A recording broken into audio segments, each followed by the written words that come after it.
45% of us usually make New Year's resolutions. By us, I mean those of us with 2 legs. What about the 4-legged set? Should dogs make resolutions? Of course, you'll need to help them, but the answer is yes. That's what Kathy Gannan says. She's a pet behavior specialist at the Nebraska Humane Society. Good morning, Kathy. Good morning.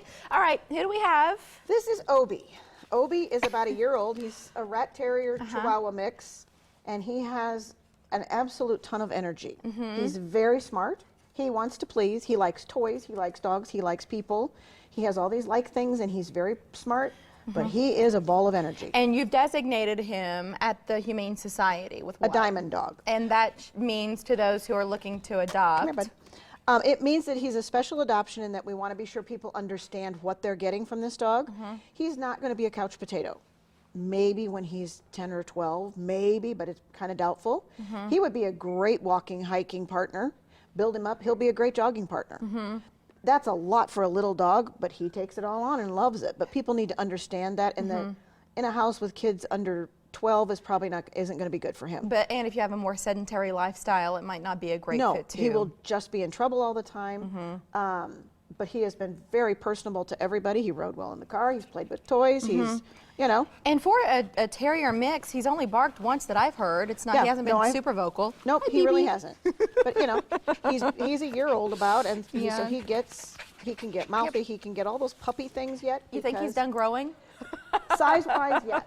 Does he need to mature some? Oh, yes. Yeah, well, the energy is becoming evident to you. But listen, you know if he'd be a great fit for your home. Right. And if you'd like to adopt him, adoptions open up at noon, but you can go in earlier and complete the paperwork in case you'd really like to have him and kind of get a head start on the line. And actually with the diamond dogs, they need to go online. Okay. And put it in and sign up for an appointment. Before you go. So that way they meet with behavior staff, so they really do know what they're getting. Hey, and you recommend bringing everybody in the house to meet the dogs, or what are your rules?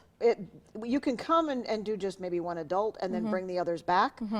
But if you can bring everybody and they can handle being there for a little while, that's, you know, a good thing too. Because your goal is to adopt these pets and not see them again. As much as you might enjoy their company, you don't want them coming back. We want to see them back for class. Yeah.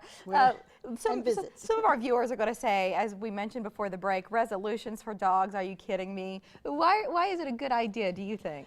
I think also it helps us, but if you have a dog that maybe needs some behavior work for whatever reason, maybe needs to get a little weight off for whatever reason. I mean, we feed them, so we kind of know where the reason came from. And it's our fault. We've got 4 examples of what it looks like for the dog, but then what it looks like for the human. Because they really need our help. They can't do it without us. If the dog says, in theory, I will eat less and exercise more, to us, that means we got to get them off the couch, and we've got to get them out and get them playing and exercising and walking and, you know, whatever that takes. Maybe feed them less from the table if we're making better choices for their food. Or even just take a little bit of their dog food out. But then I will beg less, which is an issue for some people, but maybe they don't understand their role in what the dog's begging. Where do you want your dog when you eat? Or when you're cooking or anything like that? Where do you want them to be? We need to teach them those things. If we don't teach them, they don't know. They figure their nose in the thing is great. And you might not mind, but your guests might mind a lot. At this time of year especially. Exactly. I will introduce myself in more appropriate ways. Yes, as opposed to jumping on people, which he loves to do, and he's got some ups. Yeah. How should he do that instead? Should he, you know, sit? Should he stand? Should he lie down? And that's training. And that's training. But barking, can you, especially with a dog where their breed, it's just part of their nature, can you still affect how much they bark? You absolutely can, but it does take some work. Barking can be a very fun and self-rewarding behavior because it gets a great reaction. But yeah, make yourself at home, dude. Training can help with these resolutions, and if you're interested, you know, we did it for our dog. We felt like it would be helpful, and it was. So we went to some of Kathy's classes at the Nebraska Humane Society. The schedule is available online at anyhumanesociety.org. And a great vote of confidence. I know you just received an honor. The best dog training program in the area. We did. From Metro Magazine. We did. Congratulations, Thank Kathy, you. and Merry Christmas. Thank you. Same to you. We appreciate you. At this stage of